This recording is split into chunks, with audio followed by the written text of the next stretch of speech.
Hallelujah. Blessed be the name of the living Eloah or Abba Yahweh, with the union of His only begotten Son, Isaiah Yahushua. Mapagpalang araw sa ating lahat, mga kapatid. Happy New Moon. At sa araw na ito, mga kapatid, sa panibagong yugto ng buhay, sa panibagong yugto ng patuloy nating pamumuhay sa mundong ibabaw na ito, sa unang araw ng pagbubukas ng panibagong buwan, sa ikasampung buwan sa taong ito, meron tayong pagninilay-nilayan na salita ng ating Misaya na pinupunto niya sa atin bilang tao. Pinupunto niya on how to act as a servant of Elohim. So babasahin natin ang chapter 18 verses 21 hanggang 35. May isang parabulo na sinabi ng ating Misaya dito at ating babasahin at lilinangin ang nakasulat dito o sinasabi ng ating Misaya. Chapter 18 verse 21 of the book of Matthew. Then Peter came up and said to him, Master, how often will my brother sin against me, and I forgive him? As many as 7 times? Yahushua said to him, I do not say to you 7 times, but 77 times. Therefore, the kingdom of heaven may be compared to a king who wished to settle accounts with his servants.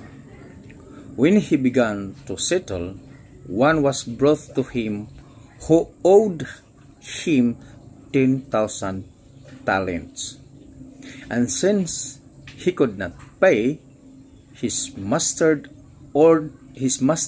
ordered him to be sold with his wife and children and all that he had, and payment to be made.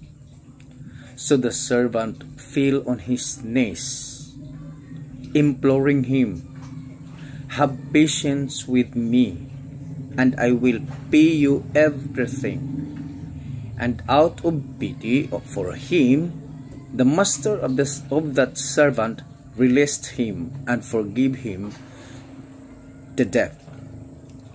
But when that same servant went out, he found one of his fellow servants who owed him 100 denarii. And seized him, he began to choke him, saying, Pay what you owe. So his fellow servants fell down and pleaded with him, Have patience with me, and I will pay you.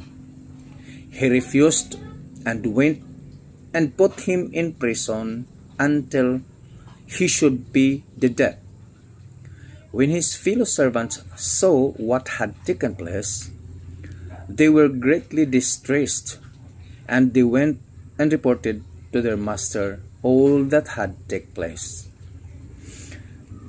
Then his master summoned him and said to him, You wicked servant, I forgave you all that debt because you pleaded with me. And should not you have had mercy on your fellow servant, as I had mercy on you? And in anger his master delivered him to the jailers until he should pay all this debt. So also my heavenly Father will do to every one of you if you do not forgive your brother from your heart. Hallelujah.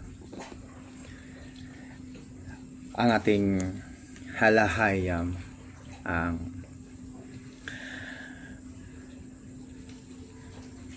siyang mag-bless sa kanyang mga salita. Okay. So sa parabulong ito, mga kapatid, inumpisahan ni Peter ang pagtatanong sa ating Misaya kung makailan ba patatawarin ang isang kapatid o kapwa kung ito'y nagkakasala.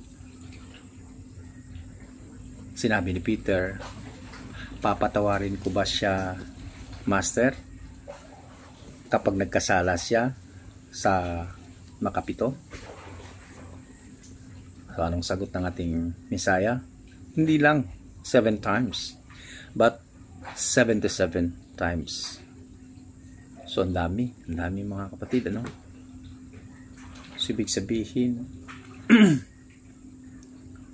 patuloy tayong magpapatawad sa ating kapatid kung ito'y magkakamali, nagkakasala sa atin. In short, kung iintindihin natin ang sinabi ng ating Misaya sa passage na ito.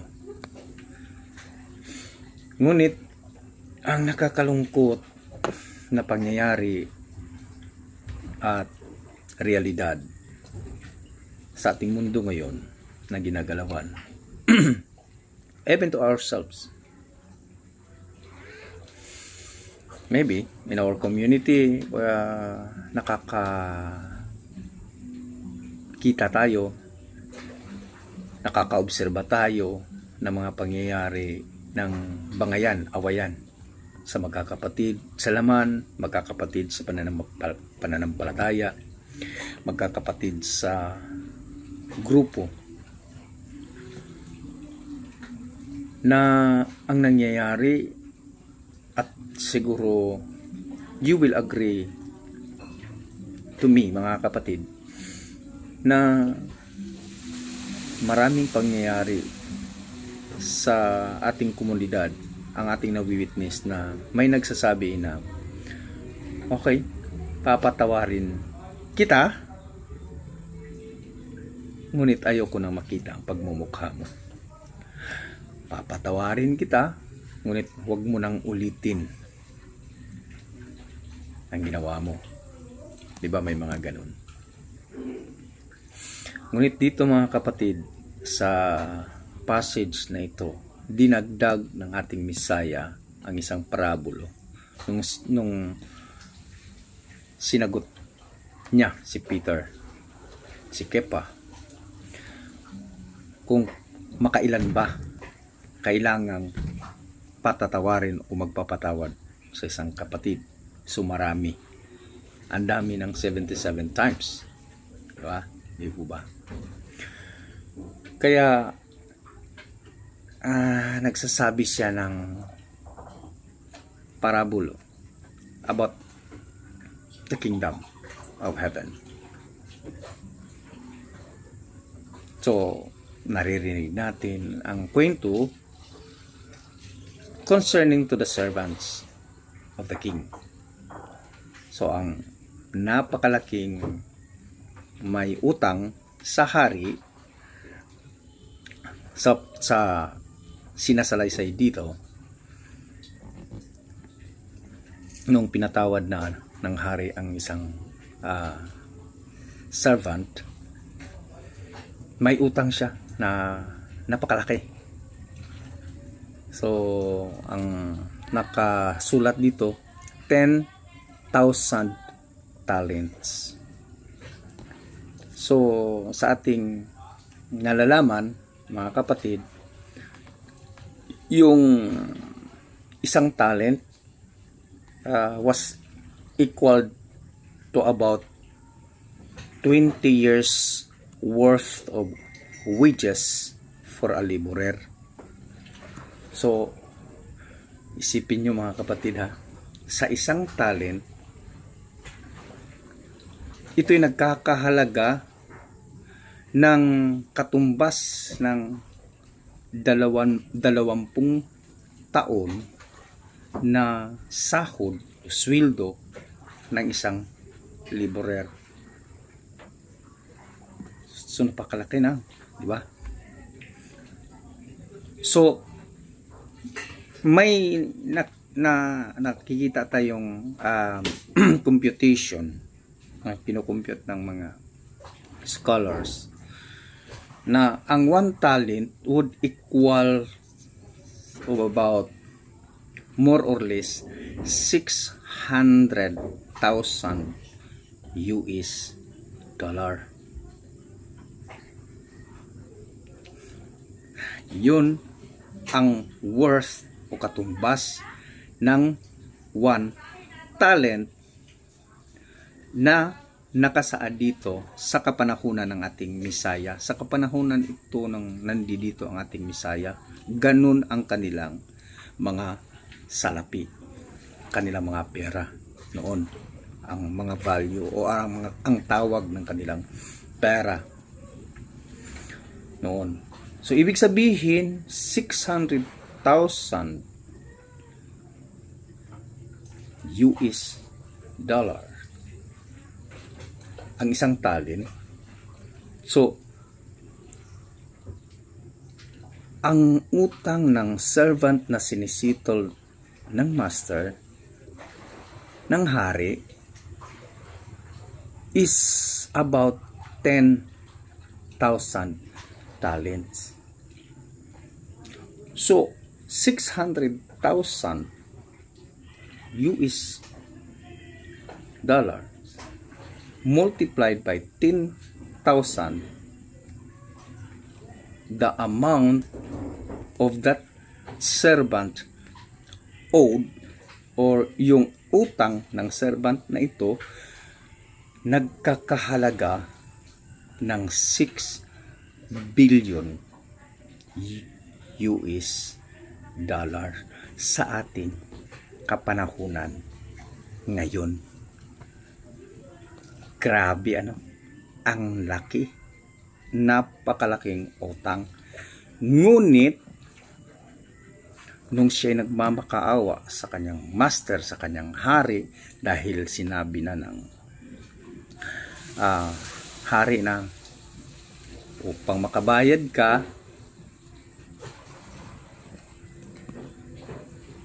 ibibinta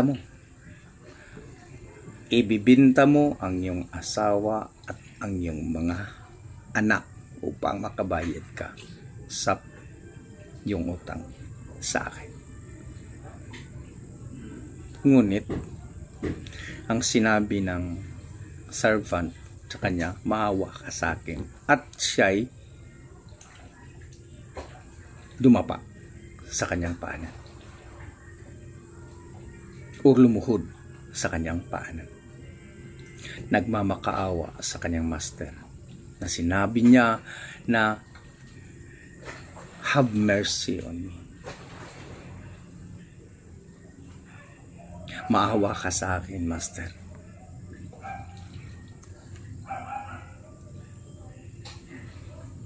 Hayaan mo akong makapagbayad sa iyo sa lahat ng aking pagkakautang. So in short, because the master, the king of that kingdom, ay mabubusilak ang puso, maaawain, mabuti. Pinatawad, in short, pinatawad ang servant na ito sa kanyang pagkakautang. So sabi niya, dahil siya'y naawa, the master of that servant released him and forgive him the debt. Pinatawad siya, nirelease siya, kinalimutan ang kanyang utang. But when the servant, ang alalay nito, ang tauhang ito, ang servant na ito, nung siya pinatawad ng kanyang master, ng kanilang master, nung lumabas siya sa silid o sa harapan ng hari, nasalubong niya ang fellow servant niya na may utang sa kanya na 100 dinari. Sumaliit lang kaysa sa utang niya sa kanyang master. Ngunit nung sinabi niya, oh, bayaran mo na ako sa pagkakautang mo, nung ang kanyang fellow servant ay wala pang pangbayad sa kanya, ganun din ang ginawa sa kanya. Nagmamakaawa, naninikluhod sa kanya at nagmamakaawa na bigyan siya ng pagkakataon upang mabayaran ang kanyang mga utang, pagkakautang sa kanya. Ngunit anong ginawa ng servant na ito na pinatawad ng hari? Hindi niya pinatawad, hindi niya binigyan ng pagkakataon, pagkus pinapadala or pinakulong niya ang fellow servant niya na hindi nakakapagbayad sa kanya kaagad. So, ano ang makukuha natin dito na lesson, mga kapatid, sa parable na ibinigay ng ating Misaya? This is a common scenario sa tao. Palagi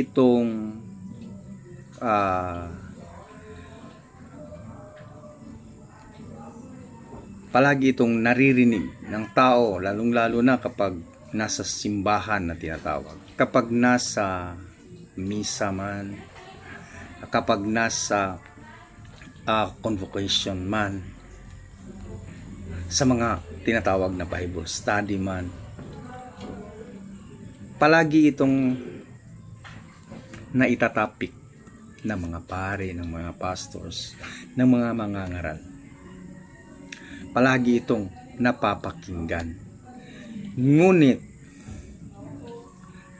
kung ma-obserba natin, mga kapatid,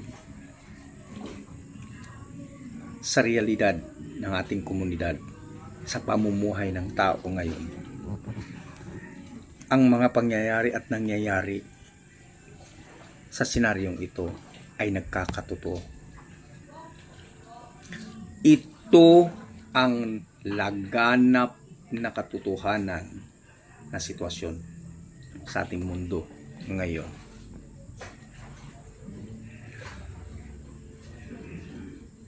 So-called believers of the Almighty, claiming that they are saved, they are saved by the grace of our Elohim, of our Alahayam. Pinatawad na ang mga kasalanan dahil tinatanggap na ang pangalan ng Misaya. Although karamihan na mga nagsasabi nito at karamihan na naniniwala sa ating Misaya ay ang naisubo naman na pangalan ng ating Misaya ay ang substitute name ng ating Misaya. Ang naisubo naman, lalong-lalo na dito sa so-called Philippines, dito sa Oper, ang pinaniniwalaan at nalalaman halos lahat ng mga tao dito ay ang Kristo.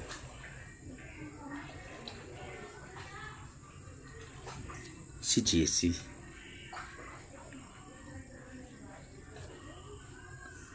Ang Griego na translation o pangalan na pinalit ng Hebrew name ng Messiah. Okay. Ganun pa man mga kapatid, tingnan natin. Ipagpalagay natin kahit na the real name from the Hebrew name, kahit ito pa ang nalalaman ng tao, ipagpalagay natin. Dahil kung hahayaan naman natin na kung yun nga ang nalalaman, posible talaga mangyayari ang di ka nais. Ngunit, tingnan natin mga kapatid ang senaryo. Halos lahat ng tao dito sa so-called Philippines, tinatawag na Pilipinas, ng mga Latino, ng mga Spaniards,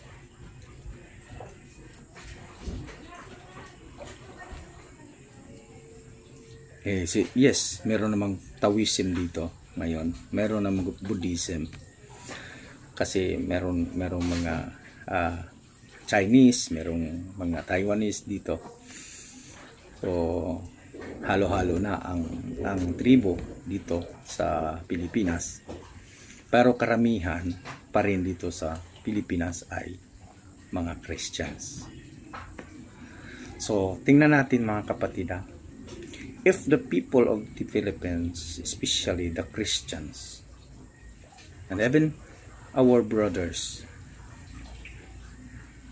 sa Islam, sa mga Muslim, okay, magkakaiba man ang way of worship, way of calling the name of our Almighty Creator and to the Messiah, ngunit halos iisa ang ating matutunghayang pangyayari sa ating mga komunidad.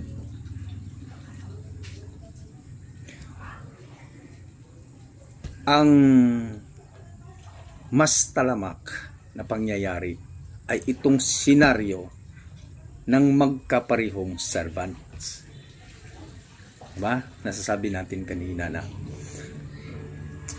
most of the so-called believers or most of the Christian people claiming that they are saved by the grace of the Almighty through the Messiah. Ngayon, itong senaryong ito dito sa unang senaryo na sinabi ng ating Messiah na nagkapatawaran, binigyan ng kapatawaran ang servant na ito na nagkakautang o nagkakasala sa hari. Diba? Ang unang punto ng Messiah sa verse 23, therefore the kingdom of heaven may be compared to a king who wished as to settle account with his servant. So, inihambing ng ating Messiah ang senaryo ng pagpapatawad ng mga kasalanan ng hari ng kalangitan sa mga servants, which is tayo na tao. Okay? So, ang senaryo, unang senaryo, to our masters, from our master to the first servant na nagkakautang. Lahat naman tayo, mga tao. So, ilalagay natin ang senaryo ngayon dito as in a spiritual aspect. In a spiritual aspect. Hindi na tayo lalayo dahil ang pinag-uusapan natin dito is spiritualidad. Ngayon, uulitin ko, paulit-ulit may naganap na pagpupulong between the king and the servant. Nung ang tao ay humingi ng kapatawaran sa kanyang mga nagawang kasalanan sa ating alahayam, sa lahat ng mga kasalanan sa kapwa, sa lahat-lahat. Malaki nga di ba? Napakalaki ang ipinunto ng Misaya dito ng kasalanan natin sa kanya. Okay? Kung ilalapat natin sa i-breakdown natin sa dito sa salapi na meron tayo ngayon, diba? Umabot nga ng 6 billion United States dollar. So napakalaking utang talaga. Nung tayo'y humingi, nung ikaw ay humingi ng kapatawaran sa ating Ama, sa ating Master, sa ating Hari, diba sinabi niya, binigay ang kapatawaran. At ito ang buong katotohanan dahil ang Ama ay nagdideklara nito. Kung naalala nyo pa ang isa nating video, pagtatalakay, meron tayong nakukote na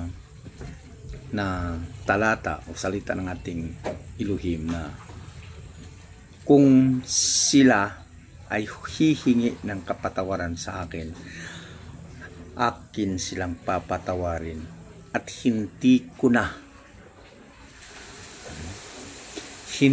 kakalimutan ko na ang mga nagawa nilang kasalanan at hindi ko na iisipin yun.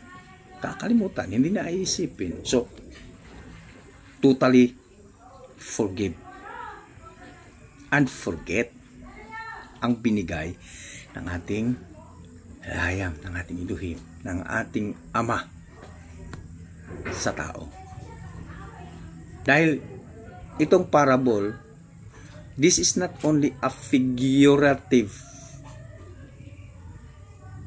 saying, but it is also malalapat din ito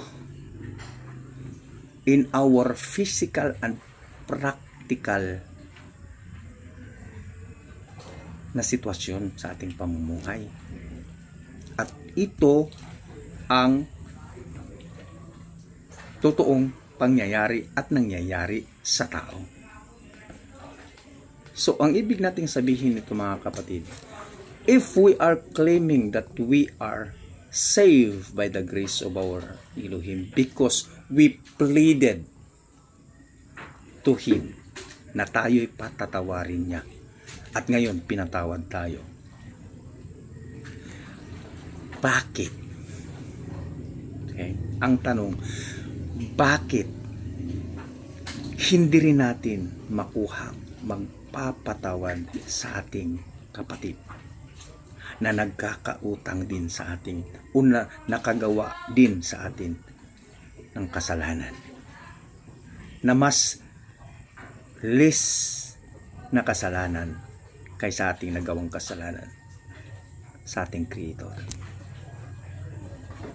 Di ba realidad mga kapatid ang senaryong ito?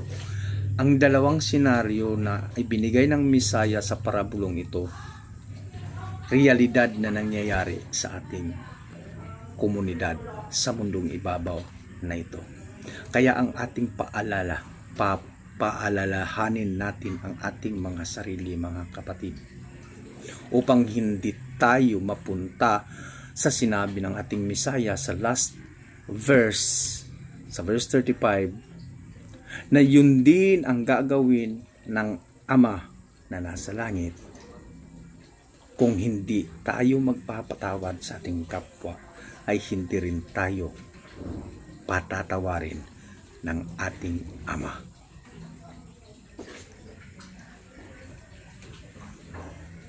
Saan pupunta? Saan pupunta ang mga taong hindi nagpapatawad sa kapwa? In the preceding verses of this chapter, sa verse 15 hanggang verse 20 sa chapter na ito ng Book of Matthew, binigay din ng Misaya ang salita. Okay? Babasahin ko bago tayo magtatapos, mga kapatid. In verse 15, sinabi dito, ating Misaya, if your brother sin against you, go and tell him his fault between you and him alone. If he listen to you, you have gained your brother. But if he does not listen, take one or two others along with you, that every charge may be established by the evidence of 2 or 3 witnesses. If he refuses to listen to them, tell it to the assembly. And if he refuses to listen even to the assembly, let him be to you as a Gentile and a tax collector. Truly I say to you, whatever you bind on earth shall be bound in heaven, and whatever you loose on earth shall be loosed in heaven. Again, I say to you, if 2 of you agree on earth about anything they asked, it will be done for them by my Father in heaven. For where 2 or 3 are gathered in my name, there am I among them.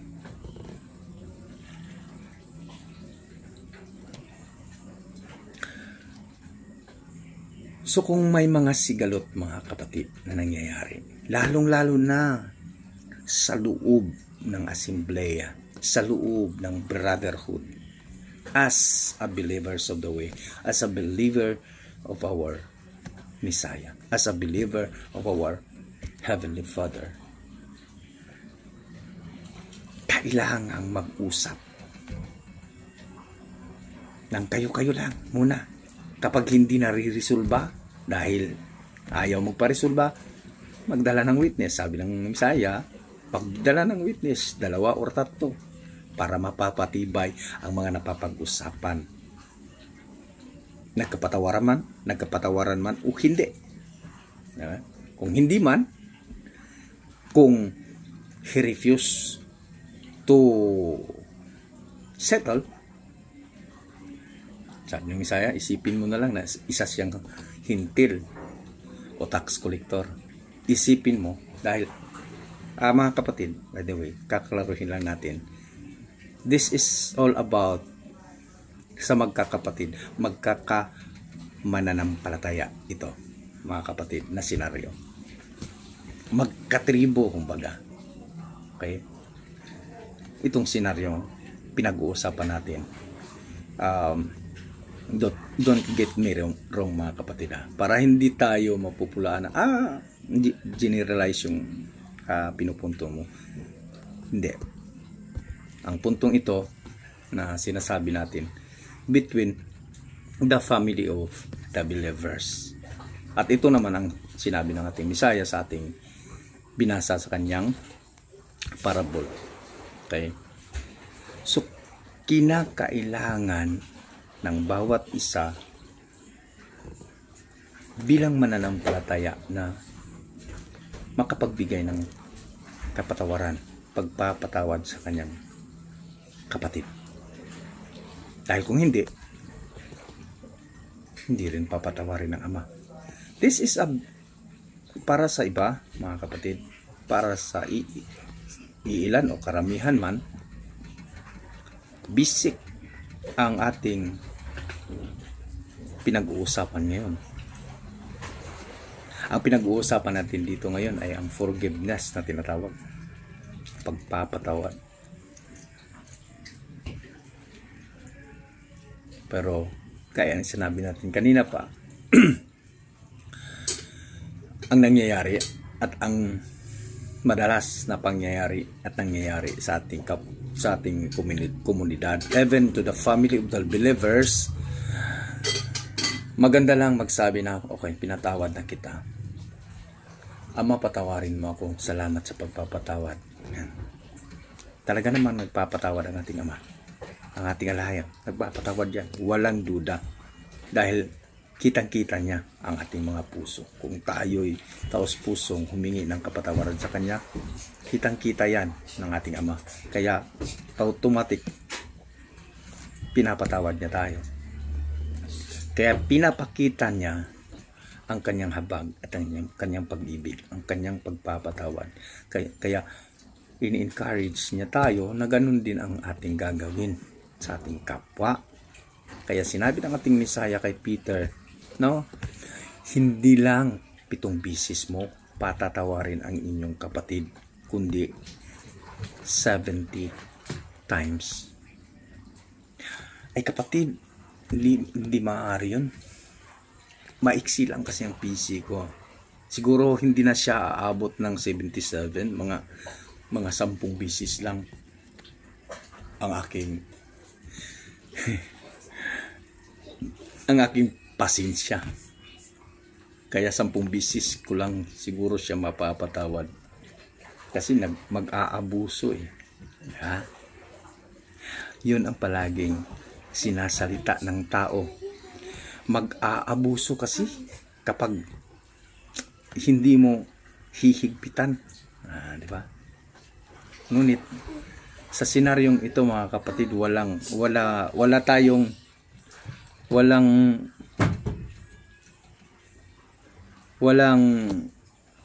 sinasabi ang ating Mesaya dito na limitation. Tingnan nyo mga kapatid, 77 times. Napakarami no. Umabot na ba sa punto na ang inyong kapatid ay nagkasala at sukdulan na umabot sa 77 times? Hindi siguro. Dahil alam ng ating Mesaya, alam ng ating Ama na hindi aabot sa ganong limitasyon ang pagkakamali na magagawa ng isang tao sa kanyang kapwa. Na darating ang panahon na siya'y makakapag-realize sa kanyang sarili na siya'y nakakagawa ng mali o hindi kaaya-aya sa kanyang kapatid. Kaya ang iisipin natin mga kapatid, magbigay lang ng patawad. Kagaya nga ng nasa isa sa mga credo ng kadiwa na hindi namin kayo inaayawan. Kung aayaw kayo sa amin, hindi kami nag-umaayaw sa inyo. Yung mga ganon na prinsipyo o baruganan sa usa ka tao, sa isa ka individual. Sana wala naman talaga tayong anyway mga kapatid, wala naman talaga tayong ibang matitingnan na perfect and ultimate example to make a straight, to make a holy life, a holy living. Amen. Ang ating Mesaya lang. Kaya dun tayo sa Kanya titingin. Kagaya ng sinabi ng mga nauunang disipulo ng ating Mesaya. Kagaya ng sinabi ng mga nagsusulat sa Book of Hebrews. Looking into the Messiah, the author, the finisher of our faith.